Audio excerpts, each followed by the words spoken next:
Welcome to the Holy Shhh Podcast, post Monday Night Raw show for June 24th, 2024. It's your boy ABE from DET. It's your boy Ron T, the Icon. And my name is Jordan. Man, we don't deserve the incredible professional wrestling that we are all getting right now. I mean, on a roll, another good show. What a time to be alive. What a time to be alive. Hey, speaking of live, let's take the E off. Let's what a time to be alive. What a time to be alive. Brother, that was a good segue. What a time to be alive. But we will get to live, but we're gonna start off with the fired, but now rehired. He didn't really quit, but he sort of quit, but I guess Drew McIntyre is back. He's in the ring. He was talking all types of shit about CM Punk and getting screwed all the time. And then he finally explains the bracelet that he took off of him last week that says AJ and his dog Larry. And shout out to the crowd for chanting Larry. The dog is over. Ron, how do you feel about Drew McIntyre still employed with the WWE? First I want to say that the Larry is not as popular as Cody's dog, so Larry's gonna be second place. That's the second place. but no, but I like them starting off with Drew McIntyre. I like Drew McIntyre starting off with some mind games as well. I'm liking this feud. I'm really liking this feud. They're making it personal, and I want to see how ugly it's gonna get. I don't know. I'm here for the drama. I'm same here, Chuck. Hey, man, I ain't gonna lie. We was talking about some of our group chat. I actually miss AJ Lee. I wish he would come back. I miss that Black Widow. Come back too. I miss that Black Widow.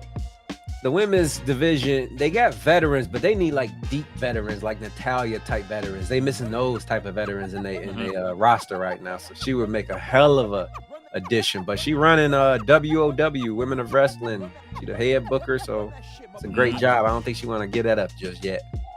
I wouldn't miss that with her, but I just miss her submission. That Black Widow was great. I wish somebody else would pick that up. Right. If anybody picks it up, I'm guessing that it's going to be somebody in NXT. So I'm guessing that. Definitely. But after that talking in the ring with Drew McIntyre, we get the first match of the night. Braun Breaker beats Kaiser via DQ as Sheamus comes out and knees the hell out of Kaiser. And something happened. I must have missed it because online everybody is saying prayers for Kaiser. He is seriously hurt right now, so I did not catch that on the show. So get well soon, Kaiser. Your thoughts on this match, Chuck? Man, you already know. It was a great match, man. Braun Breaker. I don't understand how every time we went to a commercial, how Braun was on top, but then when we come back, he's getting his ass whooped. I was like, what? I thought he was just winning. Like, what's going on? Exactly. But I like more so like the ending when he was talking to Adam and was like, "Hey man, I'm tired of everybody getting in my matches." Right. Let's speak about that. I'm gonna cause more damage if they keep getting involved in my matches. Let's speak about that ending because after the match, we did get Sami Zayn and Braun Breaker face to face, and Braun Breaker was complaining to Adam Pearce. Sami came out of nowhere and said, "Fuck this, ain't nobody here right now. Money in the bank, me, you, Intercontinental title." Ron, your thoughts on this? It's official now. I'm here for it. I'm expecting some shenanigans to happen at the end of the match, though. I don't think it's gonna be a clean win for Sami, because I think they want to keep making Braun look like a monster. But I'm pretty sure it's gonna be a really good match. I'm wondering if Kaiser got hurt during that ending spot when Sheamus got speared holding Kaiser in the air. Oh yeah, you're right. That was a little awkward. You're right. That probably I wonder where if it came from. He came down awkward. So that's probably when it happened. But yeah, man. I guess adjust them in the air. That's right. If Kaiser is down, please replace him with Dragunov. Dragunov and Gunther would do magic together, and that breakup match would be spectacular. If he did come down funny, he'll probably still show up as just as like the mouthpiece or something like that. Just walk around with like a walking boot or something like that. But Triple H is good for that, letting injured people stay on TV, man. I appreciate that, not letting them fade away.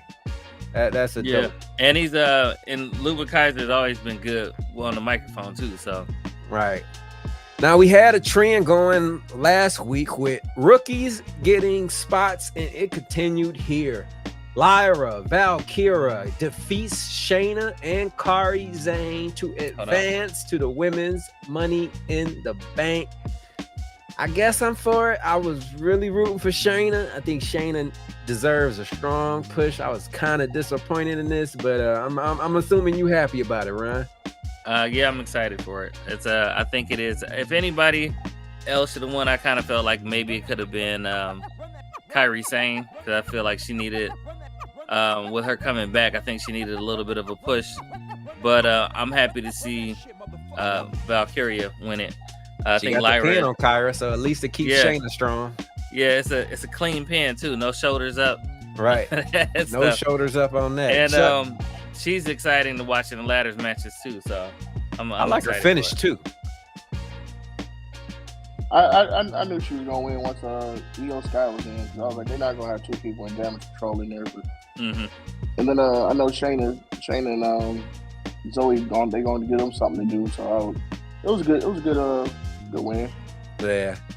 Next up, we get Liv Morgan in the ring calling out Dominic Mysterio, but instead we get Zelina Vega coming down, and a shout out to Zelina. She held her own on that mic, but we knew Dominic was coming out. He comes out. He's trying to break everything up. Liv is trying to riz him up. But then when Zelina Vega is distracted, Liv jumps up from behind, and out of nowhere comes Rey Mysterio for the save, but Dominic pushes him out the way. Liv thinks that he was saving her and says, "Thank you, my hero," blah, blah, blah. But this is clearly setting up Zelina Vega versus Liv Morgan for the women's world title. Chuck, we were in our group chat talking about how Zelina Vega's height had Rey Mysterio looking like the Big Show. She is definitely small, man. But how you feel about this? I think what makes it worse is looking at that picture you just posted. Both women had heel boots on, and Zelina still looks small. Man, that is ridiculous. But shout out Zelina Vega. I don't want to discredit her. This is the best I've seen her, and I like what she's on, man. She's a little firecracker. Yeah. I've always liked her in the mic. I've always thought she's a great wrestler. It's just they don't really give her the Rey Mysterio push to where like the little person gets over. She just looks like a little person that just gets ragged out. And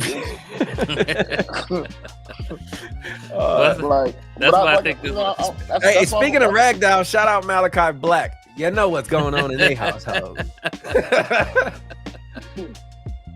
That's what I think. I think this matchup favors Zelina as far as being able to put on a really good match too, because they're both small. She's still smaller than Liv, but at least she's not going up against somebody like Nia Jax like they usually do. Definitely. She's not gonna get thrown around like that. Do either of you think Zelina can pull it off and take this title off of her? No, she's not. I think everybody knows that the person that's taking that title off of Liv is gonna be Rhea Ripley. Yep, 100%. Did y'all keep the shirt she had on?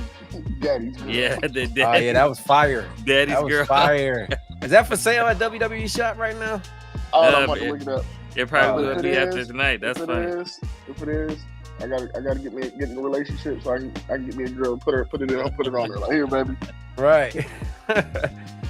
Next up, we got Chad Gable, who must have had a long talk with The Undertaker and got some resurrection powers, because he was back to life. And not only is he back, he defeats Braun Strowman with the distraction of the Judgment Day and Bronson Reed to advance to the Money in the Bank ladder match. But the match wasn't what everybody was talking about. It was the after effect when the lights dimmered, and here comes Nikki Cross. Chad Gable gets chased out of the ring, and she hands, of all things, a VHS to Michael Cole and says, play this later on. I mean, he had to explain to these new kids what a VHS was. This is really making me old, man. I feel old. I think her new name is Nikki Sister Abigail Cross. Sister Abigail Cross. Yeah, I got to call her Sister Abigail. But your thoughts on this, Ryan? I think we forgot to mention that at the beginning of the show, we noticed there was no Pat McAfee. That is true. And the box that Nikki Cross dropped off was addressed Pat McAfee. I was 100% convinced that this was a ransom tape, that they had Pat McAfee tied up or something in the fun house or something. But just the fact that he had to explain what a VHS was too, it made me feel that was crazy. We old, man. Then they had to go find a VHS player to play it. But how you feel about Chad getting the wheel, Chuck? I more so like the fact that he still had the bandage. We talked about that. Yeah, like even with the bandage on, I don't know if they showed like when Bronze was smacking him around, and they showed the zoom in. You still saw like the bleeding underneath the bandage. I was like, oh, that's genius. That's commitment. I like it. And I like the fact that he got over two giant monsters like that, because he wasn't supposed to win. Right. But after the segment, we did get Chad Gable backstage, and he runs into his Alpha Academy group, begs them to come back. He needs help. He is terrified, but Otis says, hell no. But Maxine leaves the door open and says, I'm going to talk to him, but we are glad you are better. He turned around. Yeah. And who did we see? Creed Brothers. And what's her name? There we go. His new group, his new Alpha Academy. We called it months ago. When we saw the light shimmering. Right. Said, I need help. That's what he said. I need help. I'm not okay. I felt a little sympathy for Chad right there. I was just like, a little man. bit. Just a little bit. He's been an ass lately, but I felt a little bad for him right there. But whatever's coming to him, trust me, he deserves it. Fire and Dawn, Ron T's sweethearts, defeat Carter and Chance and the Damage Control, and then afterwards Damage Controls comes out and wrecks all of them. So they're trying to implement their new Damage Control image into the tag team picture. But shout out Fire and Dawn retaining, and they looked good. I'm gonna just be like, hey, they can wrestle, man. I'm starting to pay a little more attention. I took them for a joke when they beat Jade and Bianca, but I'm giving them a chance, and this was a good match. Yeah, the more and more they get on TV and to defend them titles, the more respect they can gain. And yeah, they're good. They're good, so they'll do it. But I did like the viciousness of Io Sky right now, and how she's playing like the mediator for everybody at in Damage Control, taking over that leader role. I'm liking that a lot. That's dope. I see the writing on the wall already. What's that? Damage Control is going to take the tag team titles from them, and then they're going to have to call Jade and Bianca as the Damage Control killers to come take the titles back. That could happen. I don't know. I just hope they walk away from these tag team titles. I want Jade and Bianca to start doing some other things. Let other women, they don't need those titles. They already big on their own. I think, like I was just saying, Fire and Dawn, they elevated to me because of those belts. They needed them. Jade and Bianca don't need them.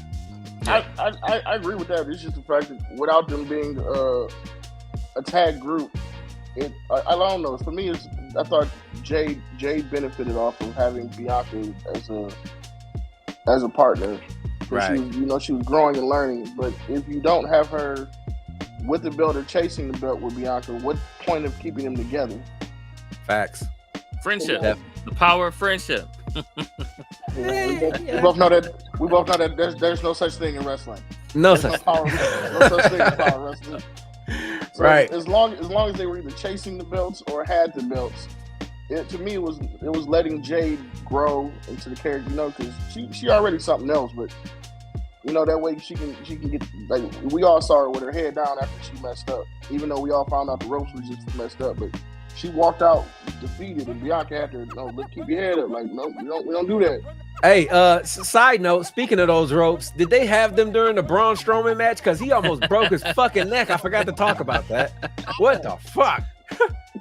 No, I was gonna say that. Braun Strowman, he slipped. Was like, what the He recovered hell? pretty well, though. He did, He definitely bro. recovered well. Hey, but did y'all Everybody in the crowd said, "Oh!" "Whoa!" When Right. you watch it again, when he fell back and they showed a pan out, what's the other one? The other Bronson Braun. Reed. Bronson Reed actually looked concerned for a second until like Strowman got back up. Then he was like, "Okay, we back in the match." But Right. That he was reminded like, me when he's like, that reminded me when Enzo knocked himself out with the ropes. I was like, Oh, oh man. shit, man, what the hell? Yeah, that was scary when that happened. I said, "Oh, Enzo's asleep. He was snoring down there." Right. Next up, though, we got Damian Priest and Seth Rollins facing off in the middle of the ring, talking about their upcoming match, and they add stipulations to it. The stipulation is, if Damian Priest wins, Seth Rollins will no longer get a world title shot as long as he is champion. But if Seth Rollins wins, Damian Priest has to leave the Judgment Day. That then brings out Gunther to say, I don't give a shit about y'all stipulations because at SummerSlam, one of y'all gotta see me. Ryan, what you thought about this? I like the spot that Gunther came out and said, "You know what? I'm really looking forward to see who I'm gonna beat." Hey, sometimes you gotta basically pop what out he and show niggas. Sometimes you gotta do it. we've been saying it since. That's what he did. I think Seth elevates Damian Priest though too, because he takes over most of the talking.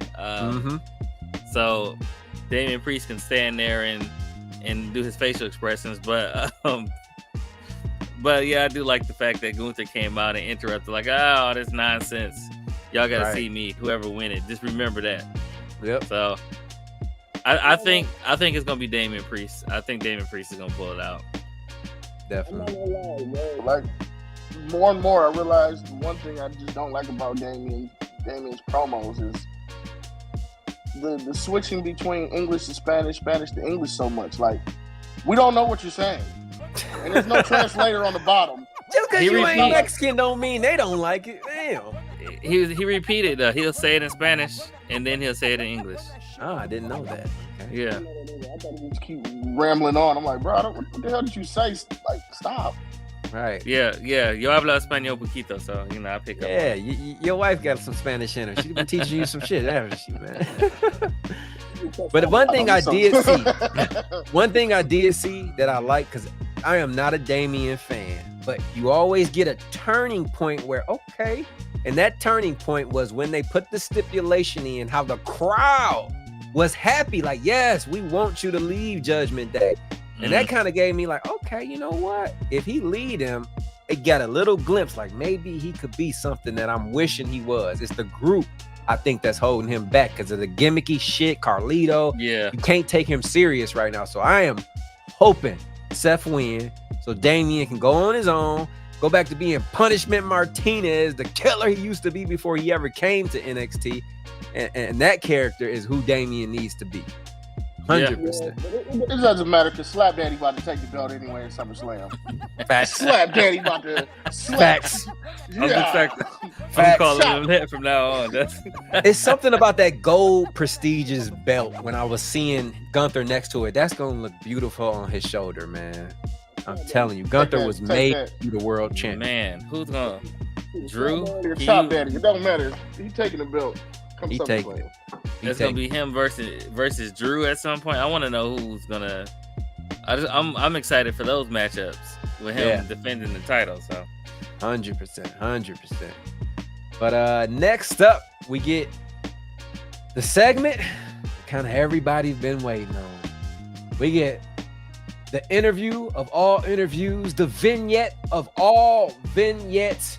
We get Bo Dallas face to face with Uncle Howdy.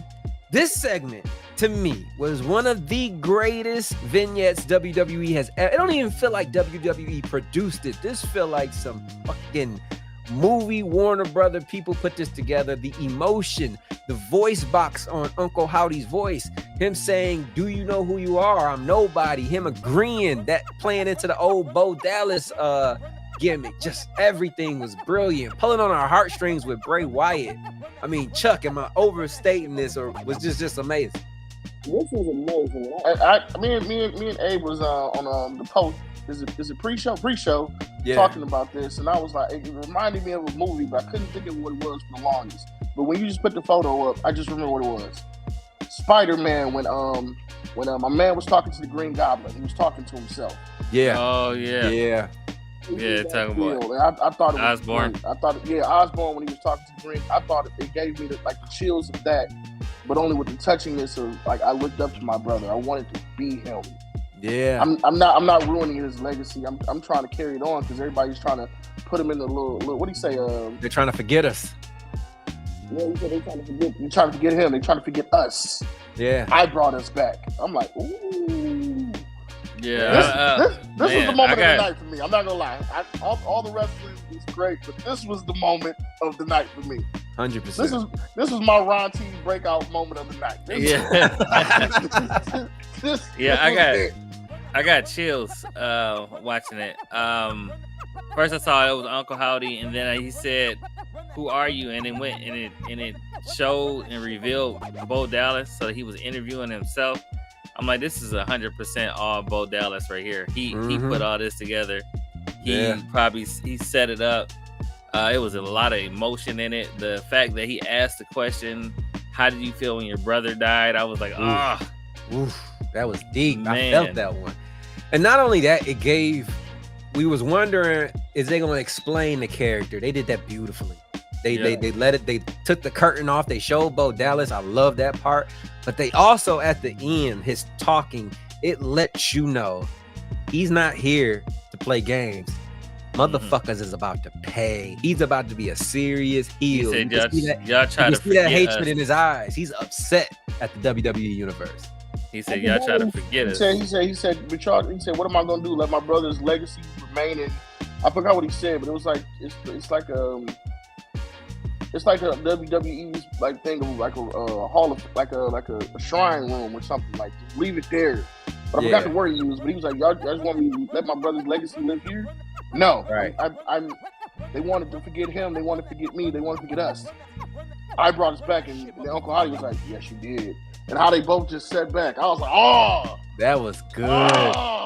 Good. Which makes me wonder, remember how Bray was regular Bray Wyatt, and then he'd cover his face, and then he became the Fiend? Yeah. So I'm wondering, are we going to see Bo Dallas? One of his gloves say Bray. One of his gloves does say Bray. Ooh. So I'm wondering, are we going to see like him come out with the mask and take it off, and you're fighting Bo Dallas? Right. But there's like a split personality thing. I'm excited. I'm Super excited about this. Man. It's just so much going on, man. We keep saying this what a time to be a professional wrestling fan, man. You got so much to look forward to. It's just unreal, man.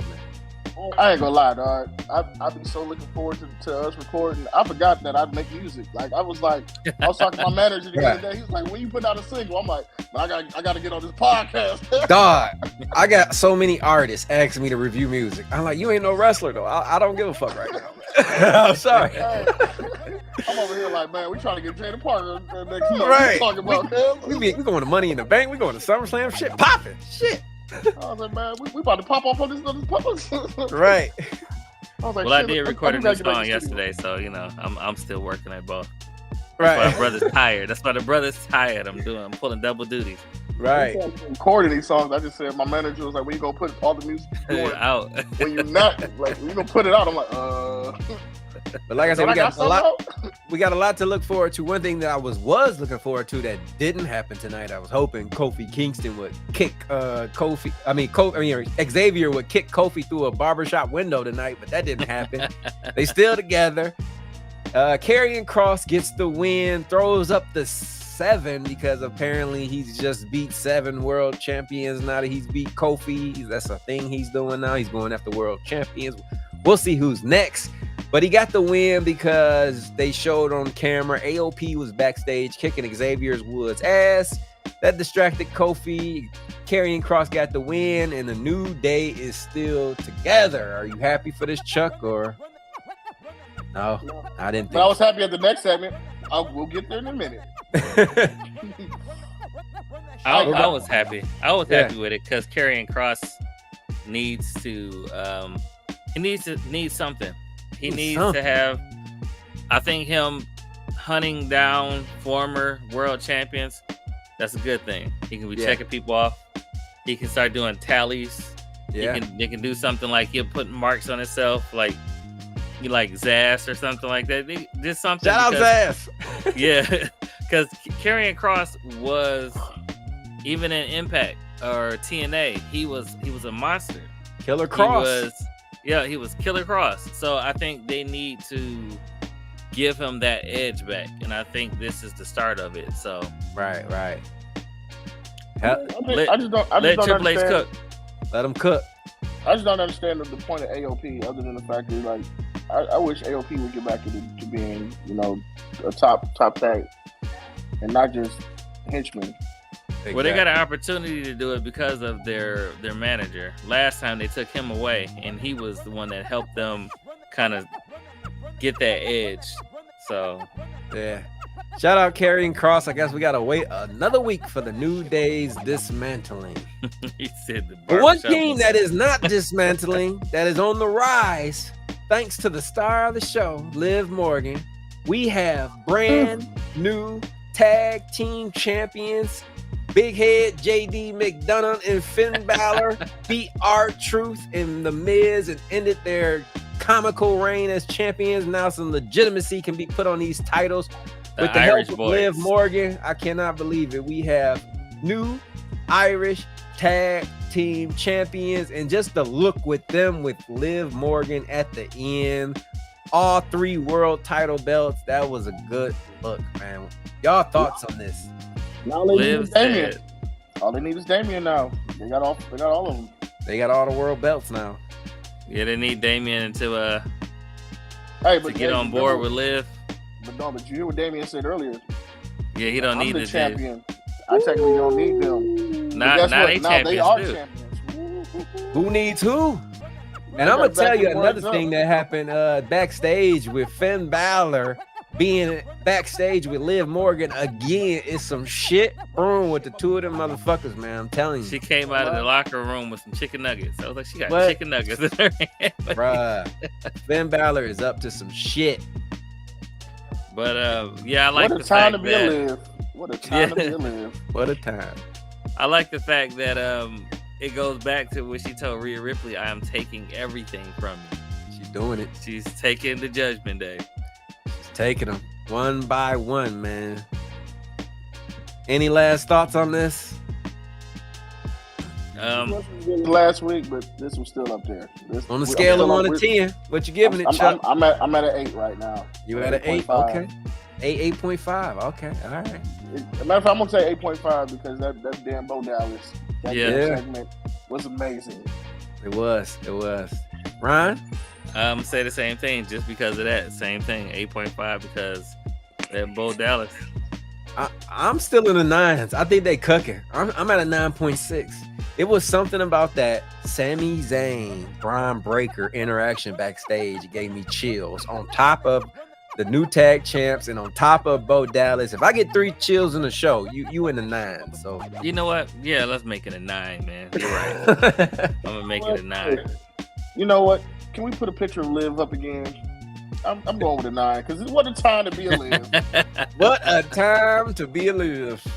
But that's it for us. Monday Night Raw post show. Next time you will see us will be Ryan T for NXT Breakout Star of the Week. But until then, it's your boy ABE from DET. It's your boy Ryan T, the Icon. My name is Chuck Jordan. And on behalf of Coach DTM, we out.